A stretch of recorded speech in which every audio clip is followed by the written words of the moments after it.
Today, I'm doing a repeat of the lunch and learn I did earlier this month. That doesn't mean if we have questions that I want to put some new information out there, but I want to do a repeat of this because I kind of heard through the grapevine that some people couldn't make it and wanted to hear about it, and I think it's a very important topic. So easy win stretches. What I mean by that is stretches that we can do maybe sitting at our desk or taking a 1 minute break from our desk that we can spend a minute doing and get a lot of benefit out of. So the first stretch that's a very easy win, we got a fancy word, piriformis here. The piriformis is a little tiny muscle deep in your hip. And when it gets tight, we'll feel it is a lot of times a tight lower back, but we could also feel it as tight in our hip or tight in our glutes here.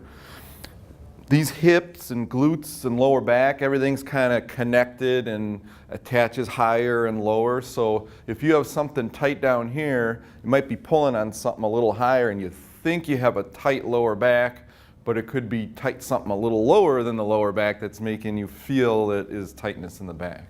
So with this piriformis stretch, there's a fancy one when you're laying on the ground on your back, but we can do one right in a chair. We cross our leg, and what we want to do is kind of pretend we're getting graded on our posture. So we sit up nice and straight. And if we feel the tension in our right hip or right glute, we got the stretch going.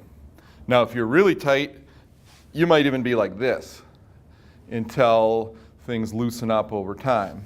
But ideally, you want to get this knee closer to parallel to the floor. You're going to sit up straight, and if you're loose enough, you might have to come forward a little bit until you feel a tension in your right hip. And if you feel sharp pain, you need to back off. So when we stretch, we want tension in the area or muscle that we're trying to stretch, but we don't want sharp pain. So we go until we feel tension, and then we just sit there and try to relax that muscle and relax that area and let it stretch. And I think I have on there hold for 60 seconds. If you're really tight, it may not be a whole minute. You may go longer than a minute. It's up to you. 60 seconds, a good ballpark figure of what's going to be a good developmental stretch. And if we switch over to the other one, oftentimes we'll have one side that's tighter than another. Like my right hip was tighter than my left one here. And I'm going to come forward a little more. What we're avoiding is doing this, hunching the shoulders, flexing our spine. That's why I said kind of imagine you're getting graded on your posture and think about bringing your chest down to your leg. And when you feel tension, you stop and hold it. So we're working at the desk, we can do this stretch, okay? You don't even have to get up from your chair. And this is a very good one also for sciatica pain. So easy win. We can do it. We don't even have to take a break from work. We can check our emails and do this stretch right here. Any questions or comments on this one? This one's great. You might get addicted to this one. All right, the next one, calf stretch. We're gonna have to get up out of the chair. In the fitness center, we have some slanted boards. The idea is that your heel is gonna be below your toe. You could do it where you're standing forward like this. Do we have a big book in here? No. If we still have an old school dictionary, you could put a book on the ground like that and have your foot up on there. And what you do is you come forward until you feel a tension in your calf muscle, and then you stop and hold it. The furthest to the right picture, that's showing an Achilles tendon stretch. The Achilles tendon is that tendon just below the calf. It's between the calf in your heel, and it's actually attaching your calf to your heel. And so there's a slight difference. We're scooting our knees forward a little bit, and we're getting our weight just slightly backwards, and we're gonna feel, if we have a straight leg and we're stretching our calf, when we bring that knee forward and sink back just a little bit, it's gonna move that stretch down into the Achilles tendon right here. If you don't have something to angle it on, the bottom step of a staircase, like I said, a book, a couple books. You definitely need that, so it's not something we can do at our desk, unless we have. Well, you could, yeah, or a book, go find a dictionary or something, or you can do this, just like what Missy's doing here. Right. Come forward. Mm-hmm. Then the Achilles one, then you bend that knee and come forward like that. But without the books. Yeah, so are you feeling a stretch when you're doing them without the books? Are you at, okay, so you're tight enough where you're feeling that. So this would be the next step after you get a little more flexibility with that. A little story about this stretch. Someone called me a genius for showing them this stretch. One of our older members, she was talking, and I said, "How you doing?" And she said, "I haven't been sleeping well." I said, "Well, what's wrong?" "My calves have been cramping at night. I wake up and I'm shocked into this excruciating pain of my calves cramping." I said, "Do you stretch your calves?" She looked at me like, "What are you talking about?" So I said, we went over, I showed her how to do this stretch. I see her the next week, "You're a genius, you're a genius." I don't have any, I'm not waking up anymore at night with these cramps. So I didn't invent this. I'm not the genius, but she thought I was because it's such a simple thing. This is a very easy win for something like that. In plantar fasciitis, do any of us suffer from that? Yeah? That's when I started doing those. Yep. So these stretches are going to be one of the first things you're going to want to do with plantar fasciitis. That's the bottom of your foot, all that connective tissue gets bunched up, and it feels like a stabbing pain right in your heel when you walk. Very painful. Yeah, so this one right here.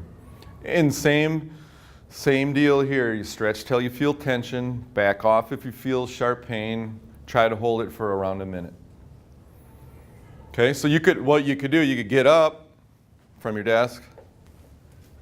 You still check your emails from here, but you're stretching like this. Moving on, hip flexor stretch. So if we're still in this position, our hip flexor, it's a term for a bunch of muscles and connective tissue right in the front of your hip. And this flexes the hip. So a lot of times when we're sitting all day long, our hip flexors get tight. When I'm sitting down here, okay, all day, they're not getting a chance to release. They're getting tight. So we kind of get in that same position that we were in for that calf stretch. And we're going to get good posture, right? And we're going to shift our weight forward, but we're going to bring our hips forward until we feel a tension in here. Now, the tighter we are, we might have to start, see how my upper body, my trunk's angled down to the ground? If I'm really tight, I'm going to have to do that. If we come up and we kind of bring our hips forward and we're upright, then you can feel a tension right in here. And you're going to have to play around with this stretch till you feel it. You might have to come further out, closer in. The width of your feet is going to play a role in this too. If I'm narrow here, it's going to be a little more focused right on that hip flexor. If my feet are wider, I'm going to get a little bit more of what we call the adductor, the muscles on the inside of your groin that can bring this leg together. So if I'm wide and I come forward and I bring my hips forward, I'm getting some of that adductor stretch in the hip flexor. This is one of these stretches where you have to play around with foot placement in angles a little bit. You might have to twist just a little bit one way or the other until you go, okay, now I'm feeling a stretch in there. So this is, I'm feeling it right now. This is great. I want to just stand here for a minute and enjoy the stretch. So this is another one. Get up from your desk, still checking emails, you're stretching your hip flexors. Another little trick with this one, this back foot, you can angle that toe in just a little bit and you'll probably get a little more of a stretch in that hip. And you can even try to come back a little bit with your shoulders and now you'll really feel more of a stretch in that hip flexor. Again, little tweaks, you have to play around with it to see where you're at with, and again, like my left is much looser than my right for some reason today. So my piriformis, my hip flexor on my right is looser today than my left. That can be due to a lot of different things, old injuries in the past that one side's compensating for over the other, or you do something very repetitive with one side of your body. You can develop imbalances like that. Questions on that one? Easy win. All right, now I have 2 slides for the hamstring stretch because not everyone wants to get down on the floor and get up from the floor. But down on the floor, this is called the V sit. I guess because you're making a V. So from here, I don't know if everyone can see me. I don't want to rip this wire out. With my toes pointed up, okay, I'm going to get good posture again. And if you're really tight, you're stretching your hamstrings right here. I've seen people about right here. They can't get any further because they're really tight. So good posture. Now, if you're loose enough, it's not going to happen, but we're going to think about bringing our chest down to the floor. So we're just going to come forward till we feel a stretch in our hamstrings, and we stop and hold it. Now, if I take my toes and I point them out and I come forward, it's going to take a little bit of the stretch off of the hamstring and put a little bit more on your lower back muscles. So just by controlling where our toes are pointing, we can make it emphasis on the lower back or emphasis on the hamstrings. If you're really tight, that trick's you're not gonna feel a difference until you get to a certain point where your hamstrings are loose enough to feel a difference. Now, the good thing about, what I like about the V-sit is now you remember I said usually one side's tighter than another? Now I can go and I can do the same thing, but I'm gonna think about bringing my chest down to my left knee. Now I'm focusing on that left side, and I go till I feel tension, I stop and hold it. I'm not doing this. Good posture, chest to knee, that's what I'm imagining. I'm not gonna be able to accomplish that. I'm feeling at my left hamstring. We'll see how the right one's doing. So then I come over. Guess what? My left hamstring's tighter than my right. So I got a tight hip flexor, tight piriformis in my right, but a tight hamstring in my left. So I'm paying attention to both sides, and I'm giving each side what it needs. Yeah, this feels good. From here, we can, do we know what foam rollers are? Have you seen those? They're big cylinders. That's what we use in the fitness center. You can use any object to get under your knee so your knees are bent, but your hamstrings relaxed. So if you don't have anything, you can put, if you're flexible enough, you can get your foot under here. Now here's the key. When I'm flat and I come forward, I feel that stretch in what we call the knee flexor part of the hamstring. The hamstring's a long muscle. Part of it goes below your knee, part of it goes above your hip. So we're stretching this part when our knee is straight. If I want to get up higher in here, a lot of athletes, when they pull their hamstring, they pull it up higher here. We have to get that knee bent a little bit, but then the key is relaxing that hamstring. You put an object under there, so if I'm just like this, I have to tense out my hamstring to keep this knee up. So we need an object under here, And then we come forward, we're going to move that stretch up higher in the hamstring. We're not going to feel it directly above the knee. We're going to feel it maybe in the middle of that hamstring. And if you have a foam roller, you can do the V-sit with your legs over that foam roller, okay, to get up higher on that hamstring. So that's a you put any object under there to get that hamstring up higher. So I know one person who likes getting up and down off the floor. But if we're not comfortable doing that right in our office, or we have some other issues where we can't get up and down off the floor, we still need to figure out a way to stretch those hamstrings. It's very important. You can do it. Now, I'm just using a chair as an example. You can use, it's going to depend on your level of flexibility. You can get your leg up on, just get it up off the floor, and you come forward until, again, you're going to pretend your chest is coming down to your knee. It's not going to get there necessarily, and you just stop and hold it.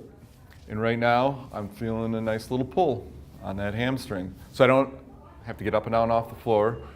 I could be checking my emails, you know, and I just turn around, checking my emails, stretching. So I'm still working. You can't ding me for that.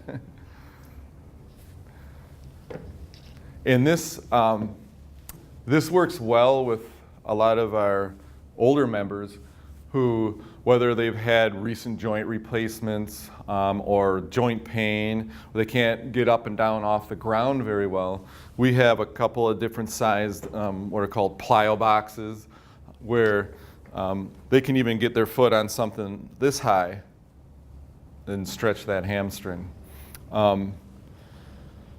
In my experience, if you're over 30 and you don't stretch on a regular basis, your hamstrings are tight, okay? Tight hamstrings are going to play a role in tight lower backs. Remember I said those hamstrings are big, long muscles? They kind of act as shock absorbers for this. If these are tight, they're not absorbing much shock. They also, part of it attaches above the hip.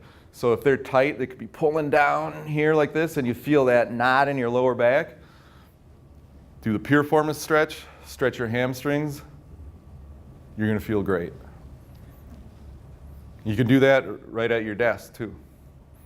So these are stretches that I've seen countless people really make progress in and really kind of change their everyday life just by doing some of these simple stretches. The last slide, I just have an example. We have this poster hanging up by our stretching area in the fitness center. This is from a very classic book called, believe it or not, Stretching. Bob Anderson is the author of it, and he did all these sketches. This book is from the 70s, so it kind of looks like they're wearing, you know, those knit skull cap things. But this has sold, I don't know how many millions of copies, and it's a very famous book. We took a few of the popular ones.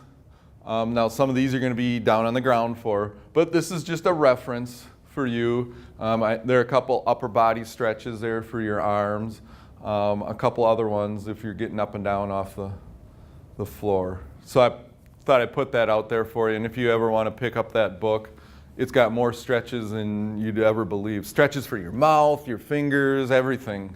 I don't know, he must have just meditated for a year on every single way you could stretch every single part of your body. But it's a very, like I said, it's a very famous book that's sold millions of copies. Do we have questions? There's something I didn't cover that maybe you're thinking of. You know, I have a tight this or that, and Tight shoulders. tight shoulders. Where in the shoulders? From typing. Okay, so your shoulders are coming forward like this. Okay, the best thing you can do for that is pretend someone's sitting with a clipboard grading your posture. Okay, so being aware of it is the first thing. The next thing you can do is an exercise where we have a piece of surgical tubing or exercise cord, you know, the rubber cords, And I should have brought it. I didn't know this question is a good question and came up.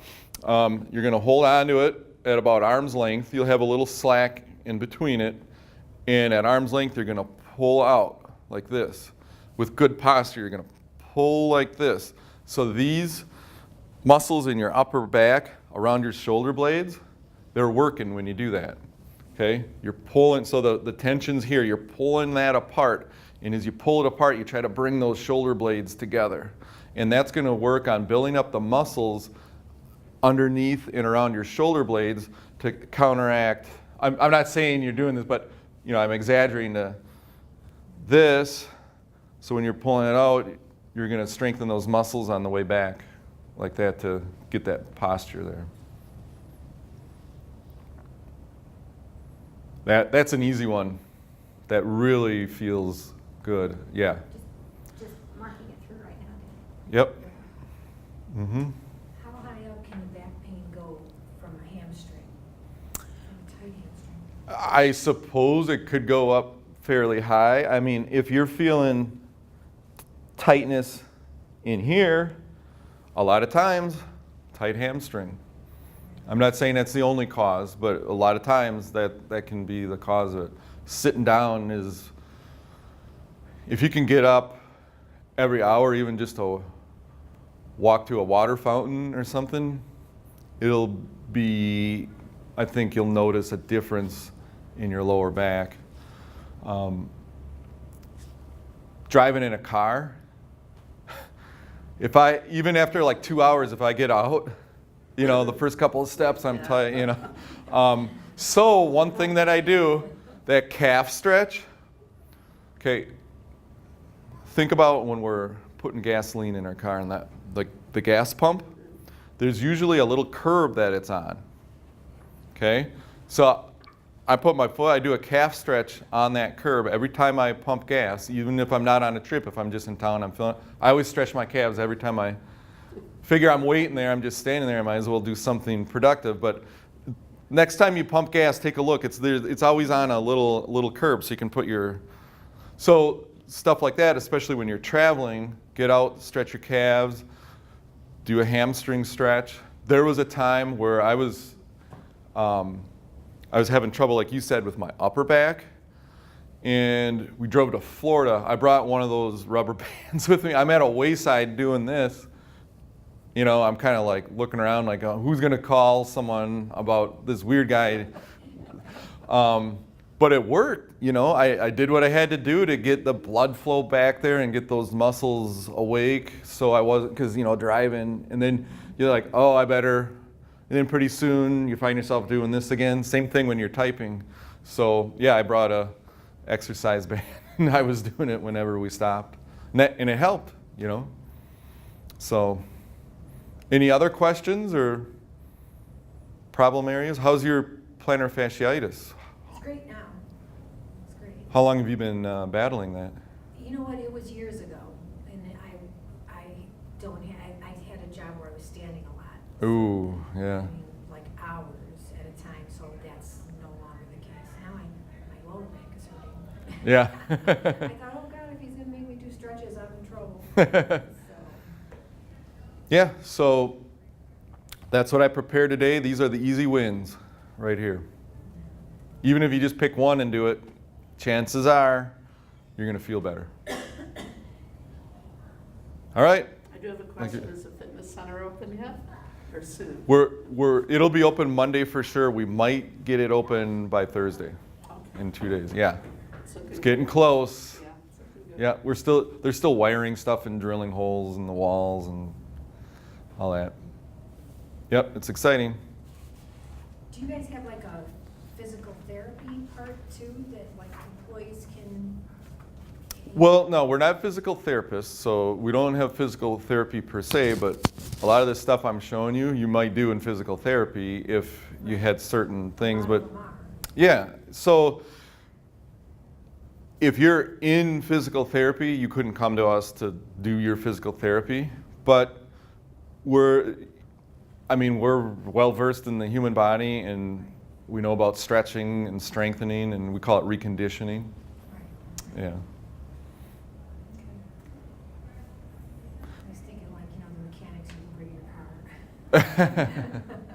Well, here's what we do.